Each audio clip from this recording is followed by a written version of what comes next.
budaya literasi itu waktu itu menjadi budaya yang cukup populer. Itu yang menjadi pembeda antara generasi 80-an, terutama 80-an akhir, dengan generasi kekinian. Dan itu juga berimbat pada sikap yang dialogis, dialektis terhadap mahasiswa waktu itu. Ya karena tadi itu. Karena kampus, terutama kampus negeri, itu kan masih banyak disubsidi sama pemerintah. Kojo yang selalu kita tekankan pada junior kita, kalian ingat bahwa kalian bisa kuliah di kampus ini itu karena subsidi dari rakyat. Negara integralistik itu ya negara-negaranya versi NKRI-nya militer sekarang ini. Yang semua harus diintegralisasikan untuk kepentingan negara. Ya oke lah, diksi NKRI itu muncul kan 90-an. Negara Kesatuan Republik Indonesia. Itu kan integralistik sekali. Kau harus tetap independen, kau harus tetap merdeka terhadap dirimu sendiri.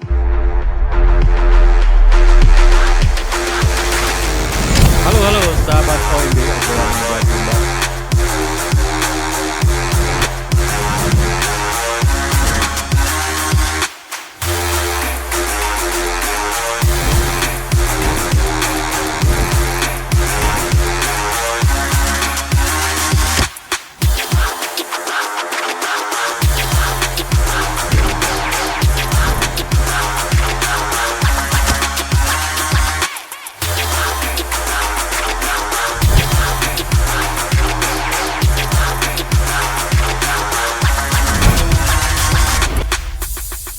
Halo sahabat OMB.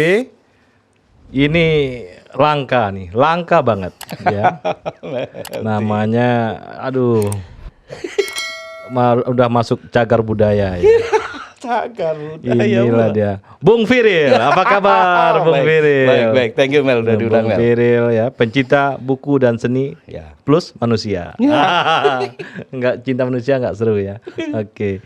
Nah, kita inilah cerita-cerita yang memorable ya. Ya tahun 80-an nih.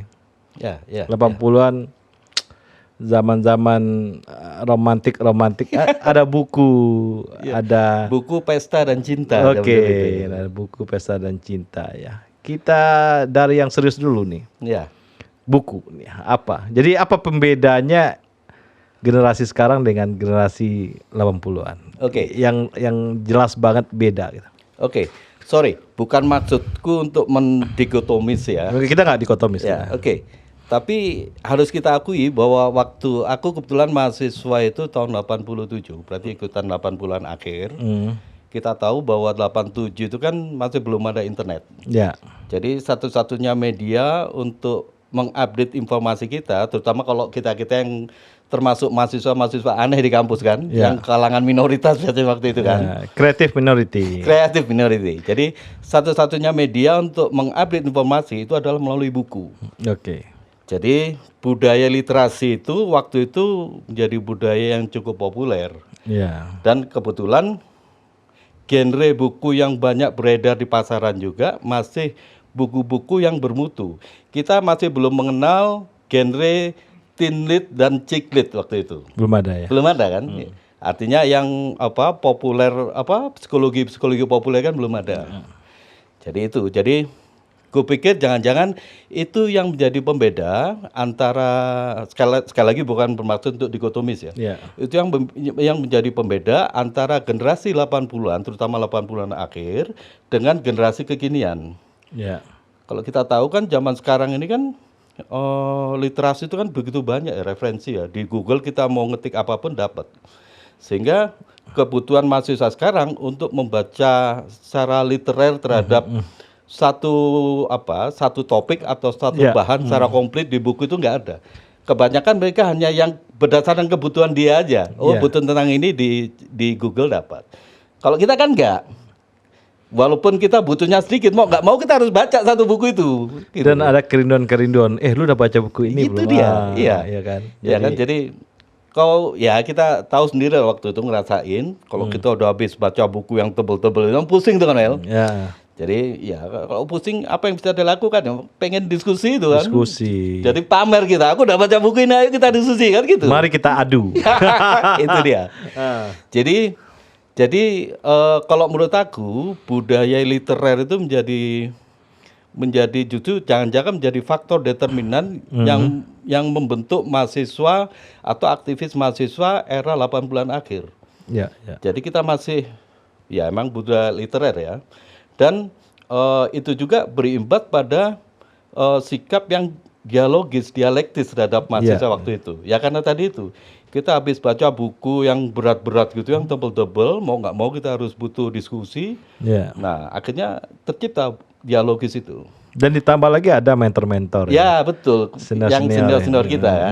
Jadi komplit juga. Jadi di aktivisnya budaya literernya bagus, ditambah lagi sama mentornya yang qualified. Ya. Dan jangan salah bahwa tahun 80-an akhir itu kan tahun-tahun yang menurut aku sangat indah. Ya. Jangan-jangan ini juga menjadi pembeda. Mahasiswa 80-an itu kalau menurutku romantis, Mel. Kok romantis? Romantis. Rokok makan gratis. Jadi kita baca diskusi, jadi kalau zaman kita dulu kan kita dianggap dicap sebagai mahasiswa yang aneh di kampus itu kan bangga itu. Kita minoritas nih gitu loh. Aku baca nih, kau nggak baca kan seperti itu ya? Iya. Terus kemudian biasanya pasti ada yang dikeceng-keceng gitu kan. Apalagi semalam ketemu Rahman Toleng. Itu dia. Ya kan? Ada diskusi baru tentang apa gitu ya. Itu juga bikin makin penasaran tuh. Iya, betul. Makin dunia aktivismenya semakin iya. Apa dia ngomong apa gitu kan. Betul. Ada gitu ya. Jadi ada korelasi yang jelas gitu. Satu, sang aktivisnya budaya literernya bagus. Terus yang kedua, media untuk diskusinya juga bagus, dan kita harus ingat bahwa 80-an akhir itu adalah budaya kelompok studi itu kan menjamur di kampus-kampus ya. Ya itu karena budaya tadi itu. Di luar situasi kita tahu 80-an akhir itu Soeharto tuh lagi top-topnya itu kan. Lagi dasar-dasarnya itu, lagi powerful betul. Powerful ya. Kan? Rapornya biru semua lagi. Sampai aku ingat dulu itu, aku dapat buku fotokopian ya. Fotokopian yang rumah kacanya si Pram itu bangganya minta ampun pada buku fotokopian itu dari langganan kita yang di Palasari itu. Ya. Jadi di budaya kelompok studi membanjir, sehingga akhirnya relatif kampus jadi terwarnai oleh dinamika seperti itu. Ditambah lagi kampus juga masih belum jadi ajang bisnis seperti tahun sekarang kan. Sekarang kan kampus jadi bisnis lah ya, bisnis pendidikan tingkat tinggi. Dulu nggak ada. Dan kita juga punya motif yang kuat untuk melakukan itu. Kenapa? Karena kampus, terutama kampus negeri, itu kan masih banyak disubsidi sama pemerintah. Sehingga waktu itu Kojo yang selalu kita tekankan pada junior kita, kalian ingat bahwa kalian bisa kuliah di kampus ini itu karena subsidi dari rakyat, gitu. Iya kan? Ngeri ya. Doktrinnya ngeri ya. Iya. Ya karena emang kampus waktu itu disubsidi pemerintah. Jadi kita bisa mempergunakan itu untuk untuk memboosting motivasi untuk motivasi kita untuk bergerak untuk rakyat. Nah, tapi kan sekarang enggak. Kampus sudah menjadi ajang bisnis pendidikan. Jadi ya nggak bisa dipakai lagi Kojo itu. Dan juga karena dia media sosial nggak ada segala macam ya. Keintiman ada ya. Ya itu makanya aku bilang romantis tadi itu. Jadi intim ya, keintimannya ada. Misalnya ngobrol di sini, ngobrol di situ ngobrol di macam-macam. Rumah-rumah singgahnya banyak. Iya betul. Jadi setiap ada rumah singgah ada mentor-mentor yang kuat. Iya betul itu. Dan kita tahu bahwa waktu itu sebenarnya sikap atau karakteristik mahasiswa itu kan dibangun bukan dari kampus, bukan dari meja kampus, tapi dari yang tadi itu, dari informal meeting dengan mentor-mentor. Ternyata itu yang justru itu yang menjadi bekal paling dahsyat bagi mahasiswa gitu. Oke, sedikit kita bicara Bung Firil, mentor-mentor ini kan harus kita sedikit ini juga. Ini dari Bang Rahman nih apa yang paling berkesan? Rahman Toleng, aku ingat dulu itu waktu Rahman Toleng masih di Jalan Tamblong ya. Jalan Tamblong yang waktu itu bekas kantor redaksinya Tabloid Mahasiswa Indonesia. Itu sama Rahman Toleng. Dulu hampir tiap minggu kita emang datang lah ya diskusi sama mereka. Ada satu hal yang aku sangat terkesan waktu itu sama Bang Toleng, karena waktu itu kita pengen, ceritanya kan kita tahu mahasiswa tingkat-tingkat awal itu kan masih gila kan idealisasinya itu kan. Kita ceritanya pengen bikin peta politik, peta konstelasi politik nasional. Kita ngobrol sama Toleng, terus dia bilang, kalian sambil kalian tahu pakai Dunhill itu kan, kayak anggun gitu kan, Toleng ngerokok Dunhill. Terus ngomongnya baju rapi ya? Iya, baju rapi, klimis. Klimis, rambut juga rapi. Terus ngomongnya pelan gitu ya. Jadi dia bilang sama aku bahwa kalian boleh menentukan peta, tapi kalian harus ingat bahwa peta itu hanya sebagai penunjuk.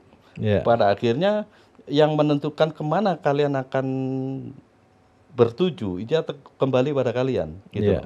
Nah, itulah makanya menurut aku itu secara implisit Bang Toleng bilang bahwa kau boleh melakukan aktivasi apapun, tapi jangan sampai kau mau menjadi proksi orang lain gitu. Kau harus tetap independen, kau harus tetap merdeka terhadap dirimu sendiri gitu. Nah, sekarang kan banyak proksi-proksi itu, dia melakukan proksi siapa itu. Ya, itu kan gaya-gaya PSI banget, pola-pola seperti itu. Selain itu siapa, Riel? Selain Bang Rahman, kita yang relatif sudah berapa kali dekat itu sama salah satunya Marsilam, Mel. Oke, ini menarik nih, Marsilam. Berarti ke Jakarta? Jakarta. Waktu itu masih dia buka praktek dokter gitu kan. Dokter di dekat rumah sakit Bunda, daerah mana lupa aku. Menteng. Ya.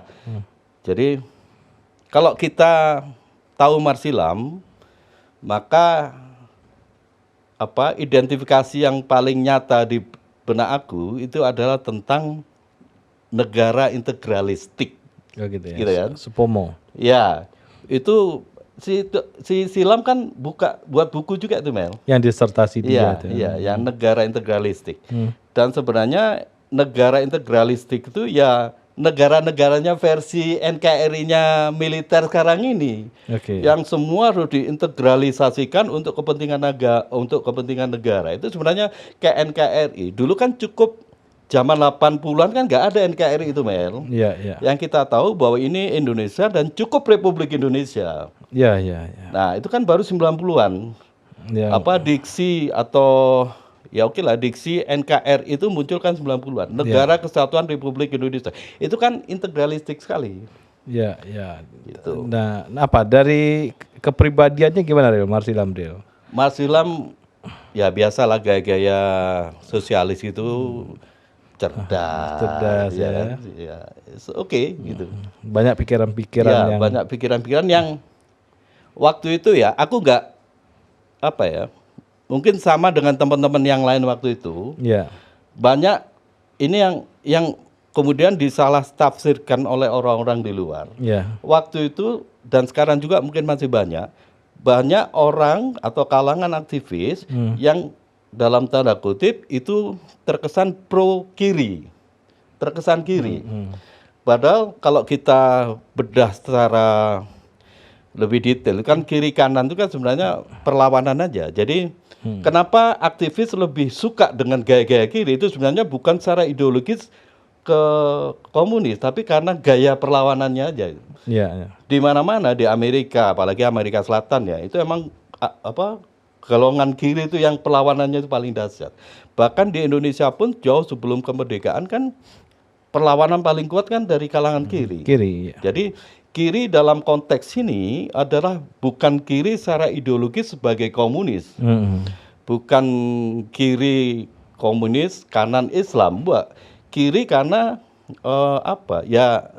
semangat perlawanannya itu. Semangat perlawanannya. Jadi kalau kerangkanya nggak kiri ya gimana mau ngelawan gitu?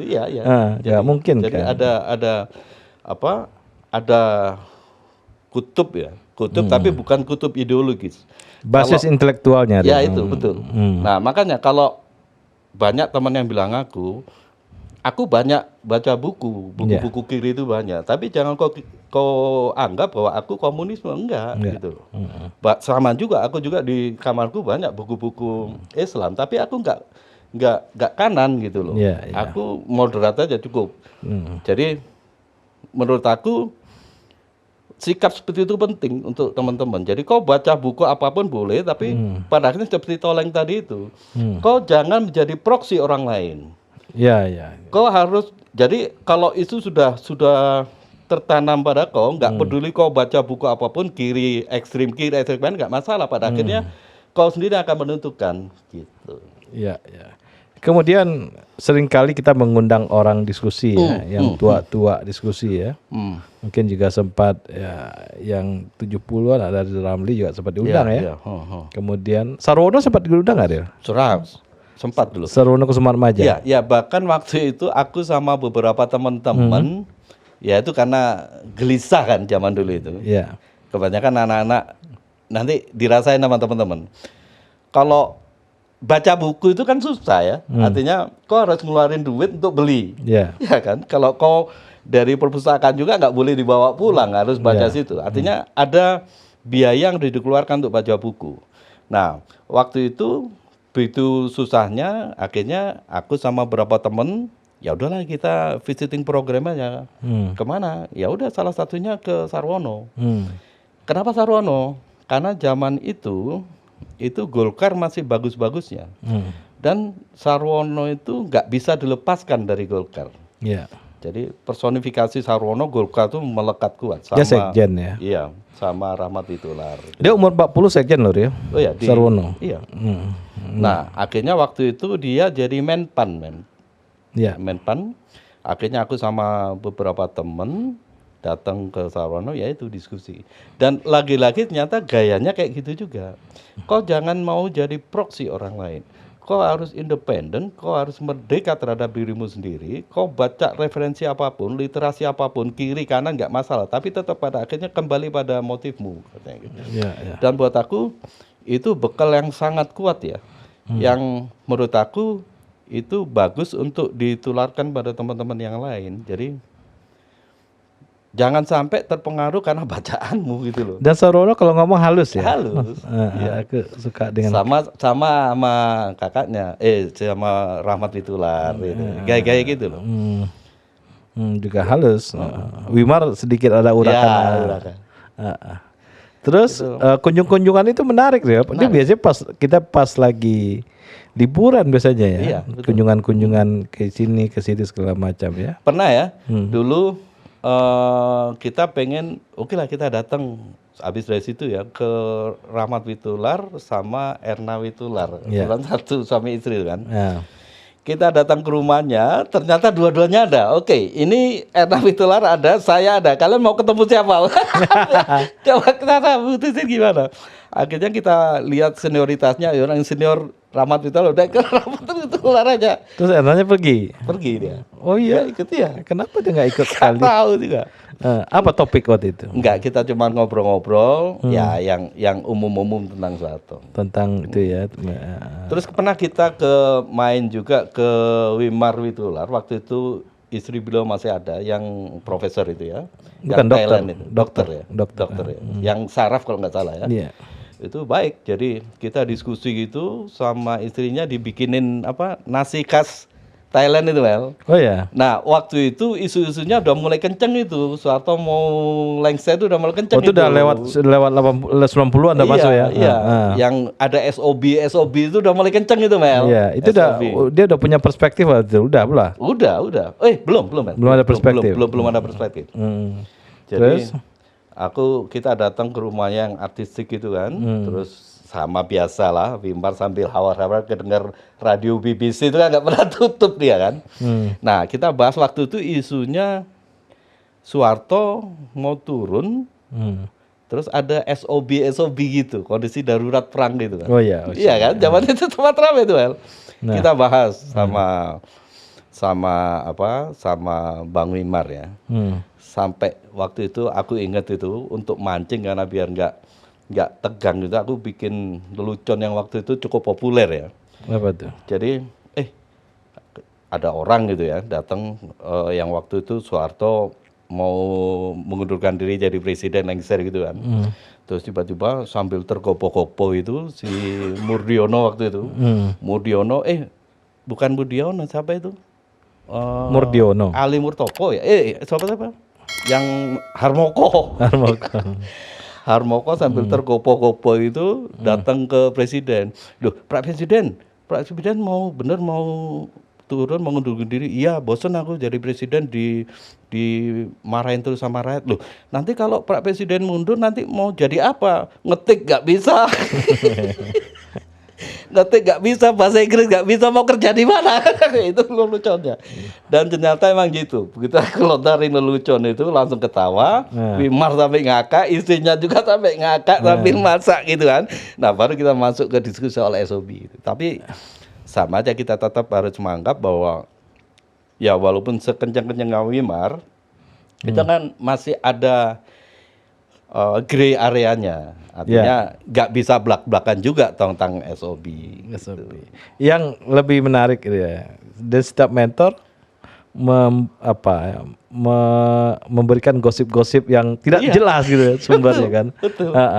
Dan ini benar apa enggak gitu, itu luar biasa itu. Dan kita mentor kita waktu itu di Jakarta ya, adalah AS, JS, macam-macam ya. Kita kayak gitu ya, betul. Jadi untuk mentor yang tingkat elit, tingkat tinggi, waktu itu kita jangan-jangan dia mentor atau intelijen juga nggak jelas. Karena benar kata Weldy. Ya karena waktu itu kan serba, apalagi menjelang 80-an akhir ya, 90-an itu kan udah mulai mulai kayak gitulah ya. Jadi ya gitu, orang nggak bisa mengidentifikasi betul kau di sana atau di sini, kau di dalam atau di luar, nggak jelas gitu. Iya.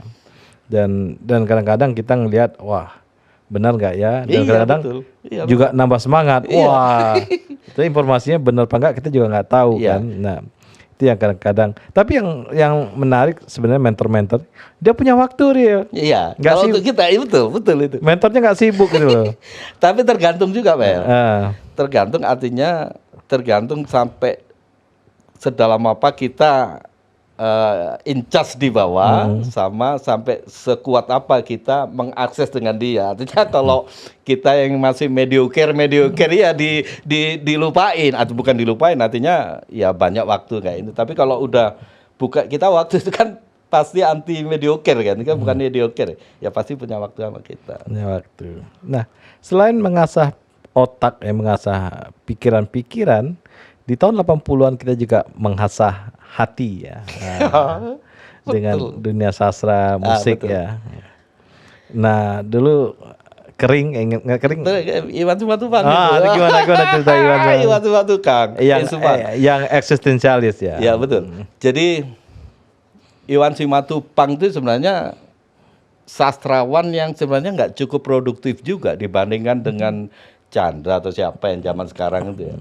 Sepengetahuan aku, Iwan Simatupang cuman bikin 4 buku, tapi dan 4-4-nya tuh dahsyat semua ya. Dan kebetulan aku baca semua itu, si Merahnya Merah ya, yang ceritain tentang Legion Veteran Kemerdekaan yang dia bikin eksis lagi itu. Terus Kering ini ceritain tentang mahasiswa filsafat yang jadi transmigran di kekeringan gitu. Terus yang ketiga Gali Sumur. Yang ketiga ziarah ya. Ziarah ini dapat penghargaan, dapat award terbaik di tingkat Asia kalau nggak salah. Ziarah agak rumit kalau ziarah ini. Sama yang keempatnya yang jarang diketahui orang itu novel Koong namanya. Koong itu sebutan ceritanya itu juga lucu, cerita tentang burung perkutut yang hilang. Jadi satu desa itu heboh untuk nyari perkutut itu. Tapi ya gaya-gaya Simatupang itu menurutku salah satu. Waktu itu nggak ada yang gayanya begitu. Nggak ada itu makanya. Jadi ya walaupun dalam dunia sastra 80-an itu, sorry kalau aku bilang ya, dunia sastra 80-an itu masih jauh lebih bagus daripada dunia sastra zaman sekarang. Kalau zaman 80-an kita masuk ke Gramedia seminggu sekali aja, pasti masih ada buku-buku sastra baru itu ada. Nah, tahun 2000-an, sebelum Covid ini ya, kau masuk ke Gramedia, 2 minggu kemudian masuk ke Gramedia, nggak ada buku baru sastra itu. Artinya begitu kering dunia literasi sastra pasca reformasi itu. Ya, ya. Nah, dalam atmosfer yang seperti itu, maka kehadiran buku-buku penulis-penulis yang punya karakteristik yang kuat macam Iwan Simatupang itu menjadi penting gitu. Menjadi penyejuk lah ya. Iya. Terus dan satu lagi gaya penuturan Iwan Simatupang kan sangat-sangat filsafat karena dia kan basisnya kan eksistensialisme ya. Iya. Jadi kalau kalian pernah baca Albert Camus itu kan agak rumit juga Albert Camus sebenarnya kan. Orang yang biasa baca juga untuk baca Camus itu agak rumit. Nah, Iwan Simatupang itu seperti itu. Kayak contohnya yang di novel Kering itu ya. Jadi dia nggak pengen terjebak dengan tokoh, tapi eksistensi tokoh itu seperti apa. Makanya nggak ada nama di Kering itu kan. Yang nama adalah mahasiswa filsafat, mahasiswa bekas filsafat, terus dokter kayak gitu itu. Artinya eksistensi dia di cerita itu sebagai apa? Bukan si Ahmad, bukan si Adul gitu, tapi eksistensinya. Itu Iwan Simatupang. Dan menurutku Iwan Simatupang itu salah satu literasi yang kupikir sangat mewarnai dunia sastra Indonesia. Dan kalian ingat bahwa waktu peristiwa manifestan itu ya, kan pada akhirnya mereka semua pada bermentor di waktu Simatupang itu kan, di hotel apa tuh, Hotel Gunung Salak situ. Hotel Gunung Salak. Nomaden Tulen. Iya. Cuman 4 tapi buku. nginapnya di hotel. Cuman bikin 4 buku seumur hidupnya dan 1 kumpulan surat-surat politik gitulah untuk Soekarno waktu itu ya. Iya, iya. Dan 4 bukunya itu dahsyat semua. Itu Iwan Simatupang. Iya, iya. Dan harus kuakui bahwa novel pertamaku yang Kepundan itu terinspirasi oleh buku keringnya Iwan Simatupang. Iya, iya. Ini Kepundan ceritanya apa nih, Bung Firil nih? Kepundan itu ceritanya orang-orang yang gelisah gitu. Orang yang gelisah dari gelisah tentang sistem pendidikan ya. Iya. Kita ingat Mel, waktu zaman itu kan ada buku-buku yang sangat erat dengan kita ya. Kalau untuk psikologi sosial populernya itu si Erich Fromm. Iya, ya, Erich Fromm. Erich Fromm memiliki dan menjadi bla bla bla itu kan. Ya. Nah, untuk dunia pendidikan kan Ivan Illich Mel, yang bebas dari sekolah itu. Itu terpengaruh itu juga. Itu juga. Masa orang sekolah bacaan bukunya itu ya. Iya. Jadi orang yang gelisah terhadap ini di novel Kepundanku ya, si masih SMA waktu itu, gelisah dengan sistem pendidikan kok seperti ini. Terus pada akhirnya dia mengalir aja sampai akhirnya dia ketemu dengan, dan sekali lagi aku terpengaruh dengan Kering itu, aku nggak pakai nama situ, jadi anonim. Jadi aku sebutin aja lelaki muda, lelaki kayak gitu berdasarkan eksistensi dia di cerita itu. Sampai akhirnya dia ketemu dengan perempuan bekas dokter itu, terus kemudian dia yang mengalami pengembaraan spiritual lah. Iya, iya. Sampai akhirnya dia menemukan itu, dan ketika dia menemukan itu, maka segalanya menjadi nggak ada lagi. Ini cerita bersambung di Republika ya? Iya, betul. Nah, ini menarik nih. Jadi aku 2 novelku itu, 1 Kepundan, sebelumnya jadi cerita bersambung di Republika, terus kemudian aku ditawari untuk diterbitin sama penerbit Bentang, Mas Gangsar ya. Gangsar. Jadi Kepundan itu setelah jadi cerita bersambung Republika, kemudian diterbitin oleh penerbit Bentang. Terus novel kedua tuh Megat. Megat itu lebih rapih ya. Kalau Kepundan tuh liar banget ceritanya, aku akui liar banget. Kalau Megat itu lebih rapi. Dia jadi cerita bersambung di Republika juga tiap hari. Itu nyerita sama orang yang gelisah, anak Minang yang gelisah tentang sejarah masa lalunya. Jadi latar belakangnya tentang pemberontakan PRRI waktu itu.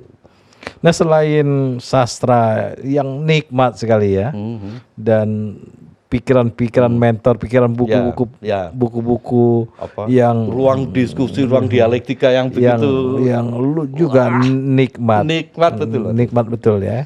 Kemudian ada juga pertunjukan ya. Baik yang musik mukti itu dia. Oke, kita bahas nih. Generasi 80-an akhir Bandung itu pasti populer ya dengan mukti-mukti. Ya. Mukti-mukti sama satu lagi Mel, yang sebenarnya ada dalam tanda kutip rivalitas antara mukti-mukti itu Dede Haris. Mel. Oh, Dede Haris ya? Dede Haris itu konon katanya gurunya Iwan Fals waktu di Bandung. Oke. Jadi mukti-mukti Dede Haris, terus Hari Rusli. Ya. Terus waktu itu ada kelompok-kelompok musisi-musisi kampus, musisi-musisi yang nggak terkenal tuh bikin namanya gerbong bawah tanah. Kayak si siapa itu? Ya itulah gerbong bawah tanah itu. Jadi kegiatan konser-konser musik waktu itu di Bandung, kecuali yang apa konser yang major ya, tapi konser-konser bawah tanah itu menariknya. Kalau kita bahas tentang dunia musik di Bandung ini kan unik. Di samping konser-konser besarnya ada, tapi ada juga geliat musik yang di tingkat bawah, yang disebut gerakan bawah tanah itu. Ini banyak. Yang Ari Rusli bukan? Beda? Iya. Ari Rusli itu bisa di atas, bisa di bawah. Oke. Tapi kalau di tingkat yang grassroots itulah kalian pasti mengenal ada mukti-mukti, ada Dede Haris yang temanya itu tentang kegelisahan sosial juga. Nah itu makanya setiap kali mahasiswa ngadain acara untuk kesadaran itu pasti tamunya mereka. Aku sering ngadain acara di pinggir jalan gitu ya, Dede Haris itu. Sama ini siapa? Tony Brur ya. Tony Brur. Udah profesor sekarang, udah dokter itu Mas. Teater ya. Apa hitam apa? Payung hitam. Payung hitam itu juga luar biasa ya. Menghibur itu ya. Makanya Tony Brur itu menjadi salah satu ikon mahasiswa 80-an. Gelisah, keren itu. Keren. Ya kan? Nah, makanya coba kita bayangkan 80-an dibangun dari bahan-bahan seperti itu. Ya kan? Dari bahan-bahan kalau aku sebut sih bukan bahan yang sudah matang, tapi bahan setengah matang ya. Kenapa aku sebut bahan setengah matang? Karena itu bukan indoktrinasi, bukan cekokan. Yang mau nggak mau kita ketemu dengan mentor, mereka ngasih lontarin sesuatu, harus kita pikir gitu kan. Itulah setengah matangnya. Artinya kita dilibatkan untuk harus berpikir. Bukan yang matang. Kalau matang itu kan instruktif ya, kok harus gini. Nah, mungkin jangan-jangan itu juga menjadi pembeda dengan anak-anak sekarang. Yang ku bilang tadi itu proksi-proksi itu. Jadi mereka mentornya nggak ngasih bahan setengah matang, tapi ngasih bahan matang. Kok harus gini. Ya akhirnya nggak ada perkembangan. Artinya mereka beraktivitas tapi dinamika dalam pemikiran mereka nggak dapat. Kalau kita kan ya di samping kita emang literasinya bagus, dikasih bahan setengah matang, kita liar itu kan. Liar ngolahnya ya. Iya, liar ngolahnya karena bahannya juga setengah matang dari senior-senior itu. Dan ada lagi Bung Firil yang nggak bisa dilupakan adalah budayawan-budayawan, terutama pembaca puisi. Ada Nirwan Dewanto ada Fazrul Rahman, ada Miranda Rinsang Ayu. Miranda Rinsang Ayu, betul. Coba Miranda dulu deh, diolah dulu nih. Apa? Sebenarnya kalau cerita Miranda itu sebelumnya lebih bagus kita cerita tentang MH Ainun Najib. Oke. Tapi boleh gitu ngomong gitu? Boleh dong. Jadi aku pernah, karena waktu itu nggak apa-apa aku buka ya. Buka aja. Jadi tahun 80-an itu ada kayak semacam kutub gitu. Itu sebenarnya berujungnya itu pertikaiannya itu di Jogja. Antara kubu W.S. Rendra dengan kubu Cak Nun, MH Ainun Najib. Itu kan berseteru mereka ya. Aku curiga ini gara-gara yang gerakan kemah kaum urakannya W.S. Rendra di Parangtritis. Kan pulang dari Amerika belajar, kan Rendra pengen galang seniman-seniman itu, mereka bikin acara kemah kaum urakan di pantai Parangtritis. Nah, menurut Cak Nun, menurut mungkin ya, ini kalau itu mereka nggak kulon nuwun gitu, karena dianggap Rendra bukan Jogja. Tapi yang pasti waktu itu kental sekali, aku nggak bilang friksi ya, kayak nggak enak aja antara W.S. Rendra sama MH. Nah, waktu itu aku sama teman-teman pengen ngadain satu event yang itu aku pengen mempertemukan mereka berdua berada dalam satu panggung. Waktu itu sebelumnya kita melakukan serangkaian dialog ya, dialog koreksi terhadap Orde Baru waktu itu. Sebelumnya kita ngadain dialog demokrasi itu tanggal 28 Juli setelah acara Peristiwa Kuda Tuli itu ya. Kita besoknya ngadain diskusi itu. Ngundang siapa? Sri Bintang Pamungkas kan lagi bersinar betul waktu itu kan. Bersinar ya. Lagi terang banget. Betul. Nah, terus ngadain dialog tentang kemerdekaan ekonomi, kemerdekaan pers. Kita ngundang Eros Jarot yang waktu itu majalah Detiknya baru dibredel sama editor gitu. Kita undang mereka. Nah, ini udah masuk 90-an nih ya. 90-an. Nah, menjelang itu. Nah, terus terakhirnya itu kita pengen ngadain acara dialog kebudayaan. Nah, dialog kebudayaan itu kita pengen mempertemukan Mas Willy sama Cak Nun di satu panggung. Kita datang ke pada pokoknya Mas Willy, oke, nggak masalah. Aku bilang, Mas, tapi kita mau ngundang Cak Nun, nggak apa-apa. Ini kan kegiatan berkesenian, seni itu bebas nih loh, biasa kayak gitu kan. Nggak masalah, siapapun kalian panggil, aku mau, gitu kan.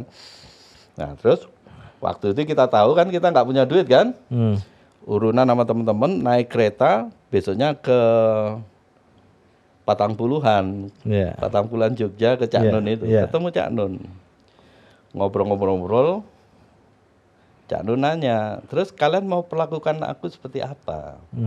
Aku tahu maksudnya seperti itu. Ya aku bilang, ini yang ngadain mahasiswa Mas. Gini yang ngadain mahasiswa. Kalian harus tahu bahwa waktu kita ngubungin Rendra itu nggak minta honor secara eksplisit ya. Ya karena dia tahu. Pokoknya waktu itu mahasiswa ngadain acara apapun pasti didukung aja sama orang kan. Bahwa mahasiswa itu orang nggak berduit itu udah pada tahu. Rendra nggak secara eksplisit minta honorarium, cuma dia aku minta tolong nanti, dan itu murah. Tolong disediain ayam 1 pasang, terus apalah gitu, tanaman apa ya itu 1 pasang. Pokoknya dia minta dalam bentuk natural seperti itu yang gampang kita dapatkan. Nah, aku ceritain itu ke Patangpuluhan itu, ke Cak Nun itu. Kalian mau perlakukan saya seperti apa? Aku bilang, kalau duit kita nggak punya, Cak. Gitu. Tapi aku pengen pertemukan Cak Nun di satu panggung dengan Mas Willy. Itu maksudnya biar itu menjadi peristiwa sejarah berkesenian. Bahwa ini loh, bahwa 2 kutub seniman besar itu nggak ada apa-apa. Nggak mau tuh Cak Nun. Oke, gagal nih acara. Nah, jadi akhirnya Rendra yang muncul. Gitu ya. Rendra, dan itu keren. Ada Rendra Sutarji, waktu itu masih presiden. Iya kan? Presiden penyair. Rendra Sutarji Kalsum Bakri, Hari Rusli, wah macam-macam lah itu. Sampai siapa itu yang punya deklamasi itu kayak gitu. Luar biasa ya. Luar biasa itu. Dan itu Bandung sempat bergetar itu. Dan terakhir nih Ril, sebelum ketutup nih acara ini sama Bung Viril nih, ngundang Ahmad Dhani. Di sini itu. Coba cerita dulu. Aku ceritain buat teman-teman ya, bahwa aku ini dulu aktivis dari PMB. PMB itu Perhimpunan Mahasiswa Bandung. Organisasi ekstra dan bukan Cipayung. Aku sedikit koreksi sama narasumber yang sebelumnya. Kita bukan Cipayung, kita Somal. Ya. Waktu itu kita kan penerimaan anggota baru itu kan ada serangkaian acara 10 hari itu kan. Nah, salah satu dalam rangkaian acara MPAB itu ada namanya Malam Kabaret. Malam Kabaret itu tuh emang kalau nggak salah waktu itu hari ke-6 kita penerimaan anggota baru waktu itu 10 hari. Hari 6 ke hari ke-7. Kenapa? Karena waktu itu calon anggota sudah mulai terbangun. Itu dia. Nah, militansi dia. Jadi Malam Kabaret itu sebagai open house PMB untuk orang lain. Jadi kita undang orang lain untuk ini loh calon anggota kita gitu loh. Nah, waktu itu kebetulan ada alumni dari PMB itu yang ya udahlah, kenapa nggak kita ngadain di Sabuga aja sekalian. Aku ingat itu. Oke, berani Kang? Ya udah berani, coba. Terus waktu itu rencananya mau manggil Dewa. Aku bilang Dewa mahal. Kenapa nggak manggil Ahmad Band? Karena waktu itu baru mau bangun Ahmad Band. Ya. Hitungan aku, Ahmad Band ini masih baru. Dia butuh popularitas, pasti murah. Ahmad Band itu siapa? Kata orang tua emang kan nggak tahu kan. Ahmad Band itu Ahmad Dhani. Ahmad Dhani itu ya Dhani Dewa itu katanya. Ya udahlah panggil. Akhirnya ada satu tim ngubungin, oke mau. Ahmad Band ya, bukan Dhani Ahmadnya, Ahmad Dhaninya, Ahmad Band sama Mayanya main waktu itu. Oke. Undanglah di Sabuga itu. Tapi ya dasar emang kita bukan entertainment ya. Jadi penggarapannya, publikasinya kurang. Di gedung Sabuga itu yang datang cuma sedikit. Tapi itu oke. Buat aku itu keren. Cukup rame kok, tapi nggak melimpah. Nggak sampai meludak. Karena Sabuga juga nggak gede kan. Iya. Rame artinya itu ruangan terus kita. Dan Sabuga juga baru waktu itu. Iya, Sabuga baru. Masih oke. Terus ada di backup sama Ardan waktu itu kan top-topnya ya. Begitu Bapak Meldi. Oke, sahabat OMB, inilah Bung Firil. Terima kasih.